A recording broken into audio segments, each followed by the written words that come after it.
भाई दूज की कहानी। एक बार एक साहूकार था। उसके एक लड़का और एक लड़की थी। साहूकार ने लड़की की शादी बहुत पहले दूर देश में कर दी थी।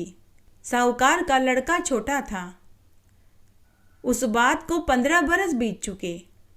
अब साहूकार का बेटा बड़ा हो चुका था। भैया दूज का दिन आया तो साहूकार के लड़के ने अपने दोस्तों को बहनों से टीका करवाकर आते हुए देखा तो उसका भी मन हुआ कि मैं भी अपनी बहन से तिलक करवाऊं। तो वह अपने माँ बाबूजी से बोला कि माँ बाबूजी, क्या मेरे कोई बहन नहीं? मेरा भी मन होता है कि मैं भी भाई दूज पर अपनी बहन से टीका करवाऊं। तो माँ ने कहा कि बेटा, तेरी एक बहन है, परंतु वह बहुत दूर देश में ब्याही गई है। इतनी दूर तू अकेला कैसे जाएगा?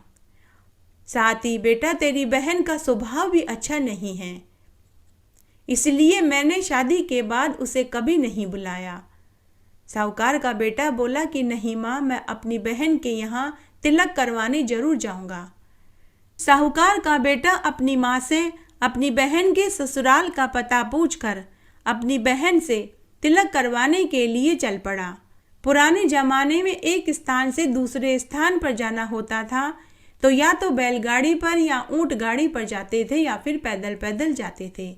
साहूकार का बेटा भी पैदल पैदल जा रहा था। चलते चलते वह घने वन में पहुंच गया। तभी उसे एक सांप मिला। सांप ने साहूकार के बेटे से कहा कि मैं तुझे डसूंगा। साहूकार के बेटे ने कहा कि हे नाग देवता, मैं अपनी बहन से कई बरसों के बाद मिलने जा रहा हूँ। भाई दूज पर टीका करवाकर मैं जब वापस लौटूंगा तो आप मुझे खा जाना। उसके बाद साहूकार का बेटा आगे चल दिया। आगे उसे एक नदी मिली। नदी साहूकार के बेटे से बोली कि मैं तुझे बहाऊंगी।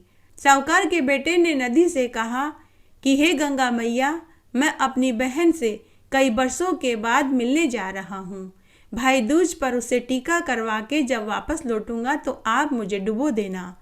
ऐसा कहकर साहूकार का बेटा आगे चल दिया। आगे उसे एक पर्वत मिला। पर्वत ने भी साहूकार के बेटे से कहा कि मैं तेरे ऊपर गिरूंगा। साहूकार के बेटे ने उससे भी कहा कि हे भाई, मैं अपनी बहन से भाई दूज पर तिलक करवाने जा रहा हूँ। जब मैं तिलक करवाकर वापस लौटूं तो आप मुझे दबा देना। इस तरह चलते चलते भाई बहन के घर पहुंच गया। बहन उस समय सूत काट रही थी। सूत का तार बार बार टूट रहा था तो वह अपने भाई से मिलने के लिए नहीं उठी, क्योंकि टूटे तार में उड़ते हैं तो भाई का अपशकुन होता है।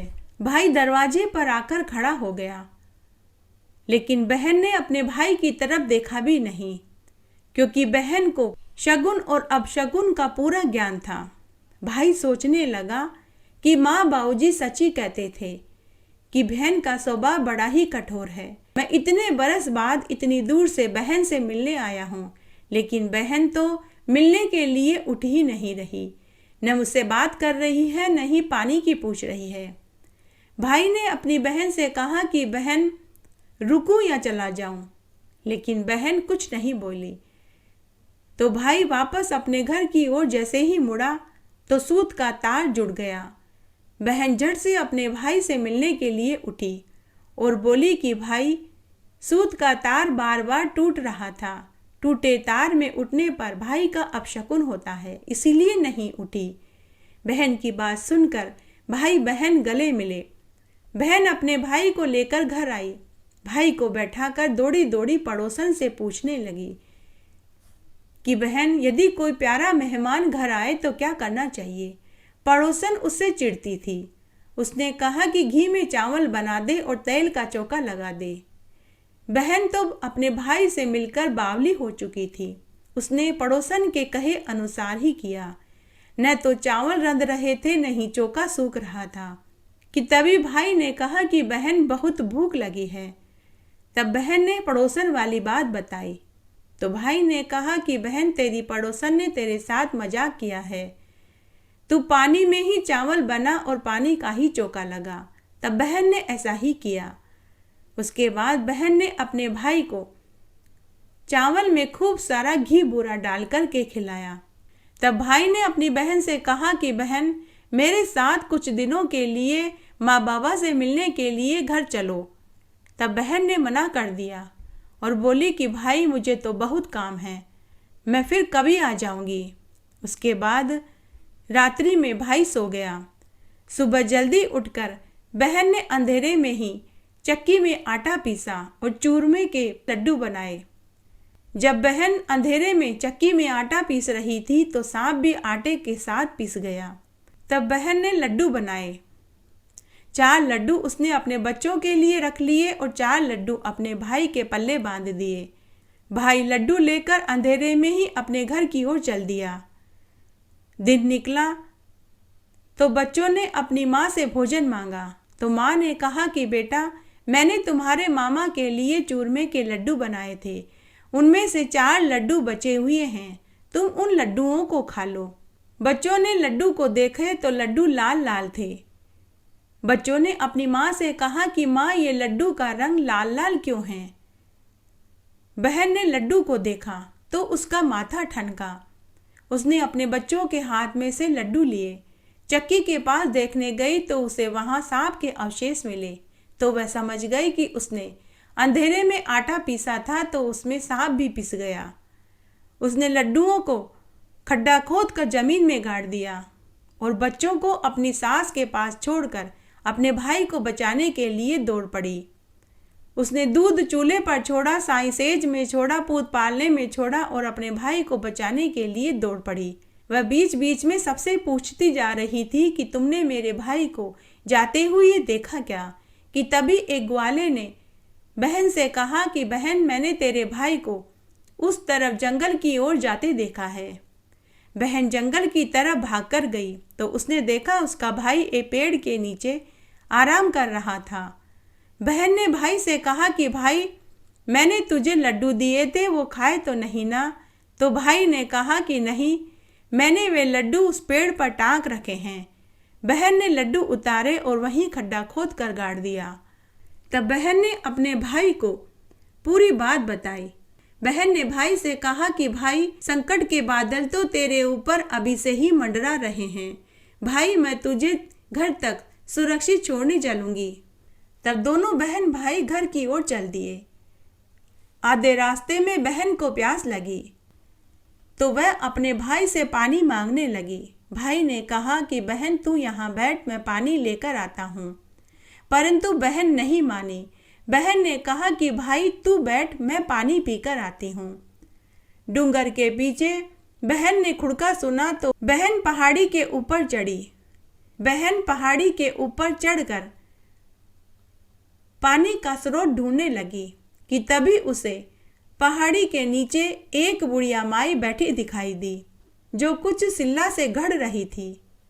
बहन उसके पास गई और पूछने लगी कि अरे बुढ़िया माई, तू कौन है और तू यहाँ क्या कर रही है? तो बुढ़िया ने कहा कि मुझे मेरा काम करने दे और तू तेरा काम कर। पानी पीने आई है तो पानी पीकर तू अपनी राह पकड़।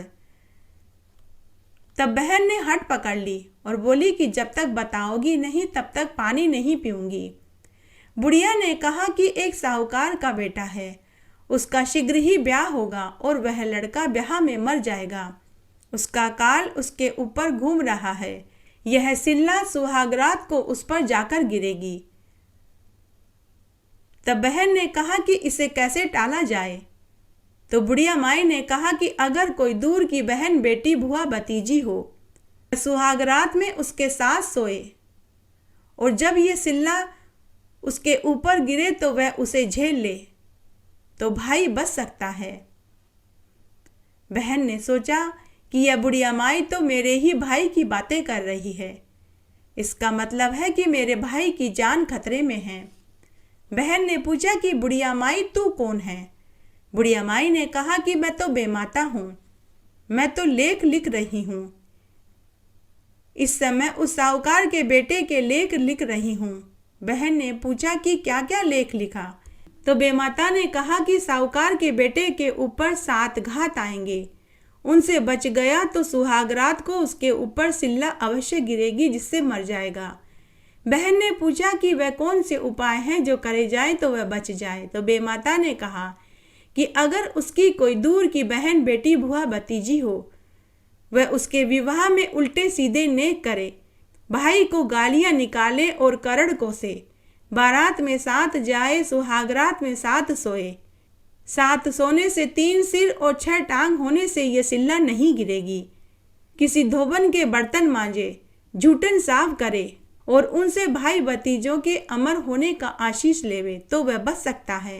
बहन पानी पीकर वापस लौटी तो वह अपने भाई को गालियां देने लगी कि अरे सत्यानाशे कर्म फूटे, तुझे शर्म नहीं आई जो खुद तो मजे से यहाँ बैठा है और मुझे पानी पीने के लिए अकेला भेज दिया। मेरे पैर में कांटे चुभ गए हैं। इस तरह बहन अपने भाई को गालियां देने लगी। भाई ने सोचा कि बहन जब यहाँ से पानी पीने गई थी तो अच्छी भली थी, अब पता नहीं इसे क्या हो गया, पता नहीं कोई भूत प्रेत या डाकन इसके पीछे लग गई। भाई ने अपनी बहन से कहा कि बहन तुझे क्या हुआ, तू गई थी जब तो बहुत ठीक थी, अब तो तेरा रूप किसी भूत प्रेतनी से कम नहीं लग रहा। इस तरह बहन अपने भाई को गालियां देती हुई आगे गई। आगे रास्ते में पर्वत मिला। पर्वत ने कहा कि अब मैं तुझे दबाऊंगा। तब बहन ने अपने गले में सोने के जौ की माला पहन रखी थी, उसमें से उसने थोड़े से जौ के दाने तोड़े और पर्वत को दिए और हाथ जोड़कर बोली कि हे पर्वत देवता, मैंने आपको ये नेक दे दिया है, अब आप मेरे भाई को छोड़ दीजिए। ऐसा कहते ही पर्वत पीछे हट गया। आगे जाने पर नदी मिली तो नदी बोली कि हे साहूकार के बेटे, अब मैं तुझे डुबोऊंगी। बहन ने थोड़े से जौ के दाने तोड़कर नदी में डाले और हाथ जोड़कर विनती करने लगी, हे गंगा मैया, मैंने आपको नेक दे दिया है, अब आप मेरे भाई को छोड़ दीजिए। तब नदी ने भी रास्ता दे दिया। आगे जाने पर सांप मिला और सांप बोला कि हे साहूकार के बेटे, अब मैं तुझे खाऊंगा। तब बहन ने फिर से सोने के चेन में से जौ के कुछ दाने तोड़कर नाग देवता के आगे रख दिए। बहन नाग देवता से बोली कि हे नाग देवता, मैंने अपना नेक चुका दिया, अब आप मेरे भाई को छोड़ दीजिए। तब सांप भी पीछे हट गया। इस तरह बहन ने भाई को सभी संकटों से बचाकर घर पहुंचाया। लेकिन घर पहुंचकर भी बहन भाई को गालियां देने लगी, करड़ कोसने लगी। तब माँ ने कहा कि बेटा, तू इस मुसीबत को क्यों लेकर आया है? मैंने तुझे पहले ही कहा था कि इसका स्वभाव बड़ा ही खराब है। बहन चुपचाप इन लांछनों को सहन करती रही, किसी से कुछ नहीं बोली। बहन धोबन के यहाँ आधी रात को जाती, झाड़ू पोछा बर्तन करती, कपड़े धोती। धोबन सुबह जब उठती तो उसे घर का पूरा काम करा हुआ मिलता। धोबन सोचती कि मेरी बहुएं आजकल बड़ी ही शांति से घर का काम कर देती है, पहले की तरह लड़ाई झगड़ा भी नहीं करती। इस तरह बहुत से दिन बीत गए। एक दिन धोबन ने साहूकार की बेटी को देख लिया। धोबन ने साहूकार की बेटी से पूछा कि तू कौन है और क्यों तू मेरे घर का काम करने आती है? तो साहूकार की बेटी ने कहा कि मैं साहूकार की बेटी हूँ, मेरे भाई का जीवन बचाने के लिए तेरे यहाँ काम करती हूँ, मेरे भाई भतीजों को अमर होने का आशीष दे दे। तब धोबन ने साहूकार की बेटी को आशीष दिया कि जा, तेरे भाई भतीजे अमर रहें। कुछ दिनों के बाद भाई की सगाई होकर शादी की तिथि तय हो गई। लेकिन बहन अपने भाई को गालियां देती रही और करड़ कोसने लगी और उल्टे सीधे नेक करने लगी। घर और बाहर अड़ोसी पड़ोसी सभी बहन से परेशान हो गए। अड़ोसी पड़ोसी और रिश्तेदार सब कहने लगे कि ये कैसी बहन है, भाई के सारे नेक चार शगुन से करनी चाहिए, लेकिन यह तो सभी उल्टे सीधे नेक कर रही है। एक ही तो भाई है, वह भी इसे नहीं सुहाता, क्यों नहीं यह अपने घर चली जाती। तब बाण बैठाने का दिन आया तो बहन बोली कि इस कर्म फूटे सत्यानाशे का बाण चौकी पर नहीं बैठने दूंगी, सिल्ला पर बैठाओ। इसकी निकासी सामने के दरवाजे से नहीं, घर के पिछवाड़े से निकालो। मैं इसकी निकासी सामने के दरवाजे से नहीं होने दूंगी। तब जब निकासी निकाली गई तो सामने का दरवाजा भरभरा कर टूट गया। लोग कहने लगे कि बहन ने अपने भाई को बचा लिया। अगर सामने से निकासी निकाली जाती तो दूल्हा तो अभी मर जाता।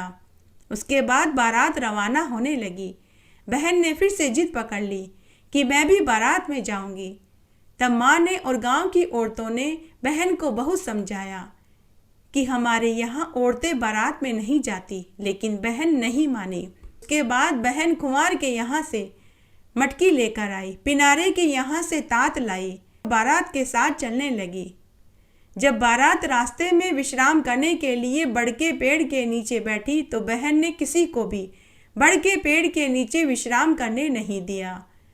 बहन ने कहा कि इस सत्यानाशी की बारात को छाया में विश्राम नहीं करने दूंगी। सभी बाराती धूप में विश्राम करेंगे कि तभी वह बड़ का पेड़ जो बहुत बड़ा और घेर घुमेर था टूट कर गिर पड़ा। बारातियों को तब पता चला कि यह लड़की बड़ के नीचे क्यों नहीं बैठने दे रही थी। उसके बाद बारात लड़की वाले के घर पहुंची। तोरण के समय बहन बोली कि इसकी आरती दीपक से नहीं होने दूंगी, जलते हुए अंगारे लेकर के आओ। तब आरती के समय ऊपर से सांप आकर के गिरा और अंगारे में गिरकर जलकर मर गया। तब सब सोचने लगे कि अगर आरती दीपक से की जाती तो यह सांप अभी दूल्हे को डस लेता। फिर फेरों में बैठने का समय हुआ। तब बहन फिर से बोली कि दूल्हा दुल्हन के बीच में मैं बैठूंगी। तब सभी बाराती और घराती बोले कि बहन, दूल्हा दुल्हन के बीच में कोई भी नहीं बैठता, लेकिन बहन नहीं मानी। तब बहन मटकी और तात लेकर दूल्हा दुल्हन के बीच में बैठ गई। 3 फेरे होते ही वहां एक सांप आया और दूल्हे की ओर झपटा। तब बहन ने झट से उसे मटकी में बंद करके ढक्कन लगाकर तात की डोरी से उसका मुंह बांध दिया। लेकिन पंडित सांप को देखते ही डर गया। तो बहन पंडित से बोली कि पंडित जी, डरने की कोई बात नहीं, अब आप आराम से फेरे पूरे करो। दूल्हा दुल्हन शादी होकर घर आ गए। तो सुहागरात के समय बहन फिर से बोली कि इन दोनों के बीच में तो मैं सोऊंगी। तब साहूकार दंपति, रिश्तेदारों, परिवार वालों और अड़ोसी पड़ोसी ने बहन को खूब समझाया कि क्या तू पागल हो गई है जो दूल्हा दुल्हन के बीच में सोने की बात करती है। तब कुछ समझदार लोगों ने कहा कि जैसा यह कहती है वैसा ही करो, क्योंकि शादी की प्रत्येक घटना सबने देखी थी। सब जानते थे कि वह बार बार अपने भाई को बचा रही है। तब माँ बाप ने भी हामी भर दी। बहन सुहागरात के समय दूल्हा दुल्हन के बीच में सो गई। दूल्हा दुल्हन दिन भर के थके हुए थे तो उन्हें बिस्तर पर लेटते ही नींद आ गई, परंतु बहन जाग रही थी कि तभी अर्धरात्रि में ऊपर से सिल्ला आकर गिरी। 3 सिर और 6 टांगों को देखकर वह ऊपर चक्कर काटने लगी। तब बहन ने उसे पकड़ लिया और निश्चिंत होकर सो गई। देर रात तक जागने के कारण बहन सुबह देर तक सोती रही। सुबह माँ ने बहुत से मेहमानों को सीख देकर विदा कर दिया। उसी समय बहन उठी। तब उसने देखा कि बहुत से मेहमान विदा होकर जा चुके थे। उसने सबको वापस बुलाया। बहन ने कहा कि आप लोग सभी यहाँ बैठ जाओ, आप लोगों को मुझे कुछ बताना है। उसने अपने माँ पिताजी को भी बुला लिया। तब बेटी ने अपनी माँ से कहा कि माँ, मैं तुम्हारे सिर में से जुएं निकालूंगी। माँ ने कहा कि अभी मुझे बहुत काम है, परंतु बेटी नहीं मानी। वह माँ के माथे में से जू देखने लगी। जू देखती जाती और माँ के माथे में ठुनका मारती जाती। माँ ने कहा कि बेटी, तू जू देख रही है या ठुनका मार रही है? उसने कहा, माँ, जू नहीं देख रही, मैं तो ठुनका ही मार रही हूँ। ये सभी रिश्तेदार, अड़ोसी पड़ोसी सब यही हैं। इन सब ने कहा कि मेरा स्वभाव खराब है। इन सब ने मुझे पागल कहा। माँ, बाबूजी, आप दोनों ने भी मुझे पागल कहा। मैं अपने भाई को गालियां दे रही थी, करड़ कोस रही थी, उल्टे सीधे नेक कर रही थी और अपशकुन कर रही थी। यह सुई लो जो सेरे में शगुन के लिए लगाते हैं, तुम तो भूल गई थी, मैंने लगाई थी। ये सराई मैंने चौकी पर रखी थी, ये शगुन मैंने बनाए थे, जिससे मेरा भाई सकुशल लौटा। ये कुलड़ी लो, इसमें सांप है, इसमें मैंने बारात में साथ जाकर अपने भाई को बचाया था।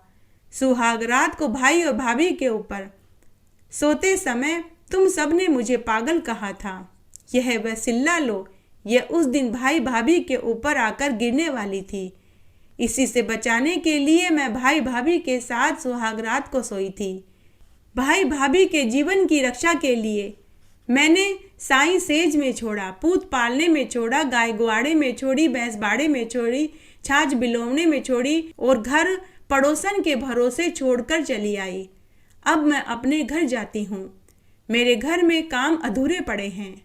तब माँ बाबूजी ने बेटी से माफ़ी मांगते हुए कहा कि बेटी हमें माफ़ कर दो, हमें तुम्हें समझने में गलती हो गई। तूने तेरे भाई भाभी की जान बचाई, अब कुछ दिन तो हमारे साथ सुख से रहे। परंतु बेटी नहीं मानी। तब माँ ने उसे बहुत सा धन देकर विदा कर दिया।